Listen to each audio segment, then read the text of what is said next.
throughout the other rest of the DVDs, we're going to run into some situations where there's all kinds of stuff out here that direct us the wrong way. And it's simply because they have not laid a good foundation. We want to lay a good foundation. And we will see exactly what God is trying to teach us, saints, and I promise you, it's serious. It is very serious. Let's continue.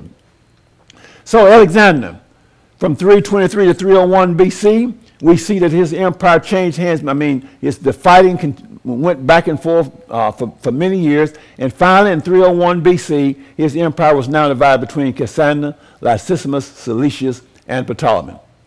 Let's continue. The Bible says, now out of one of them, out of what one of them? Out of one of them came forth a little horn, which waxed exceeding great toward the south and toward the east and toward the pleasant land. Now I'm going to see, brothers and sisters, thus far, are you good Bible students? Let me ask you a question now. And I wish you could speak back through the camera to me. Let me ask you a question. In Daniel 2, we have the head of gold that represents Babylon. We have the breast that represents Medo-Persia. We have the belly and thighs that represents Greece.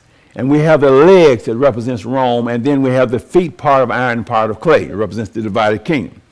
In Daniel 7, we have a lion that represents Babylon. We have a bear with 3 ribs in his mouth that represents Medo-Persia. We have a leopard with 4 heads that represents the Grecian Empire. And we have this nondescript beast that we have likened unto a dragon that represents pagan Rome. And then we have a little horn that comes up among the 10 kings that represents paper Rome.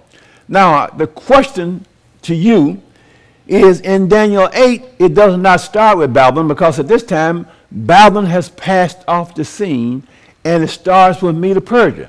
So it starts off with a ram that represents Medo-Persia. It starts, then comes the rough goat, which represents Alexander the Great. And then a little horn comes up. Now, if I follow the pattern, the template, the foundation of Daniel 2 and Daniel 7, who would the little horn represent? That's the question. Now, I wish I could ask that question to you and get a feedback. Because if you don't know, that means you have not yet been understanding what we've been studying. Now, who would that little horn represent? Let's see who would that little horn represent. Let's go back to our screen. Out of one of them came forth a little horn, which waxed exceeding great toward the south and toward the east and toward the pleasant land.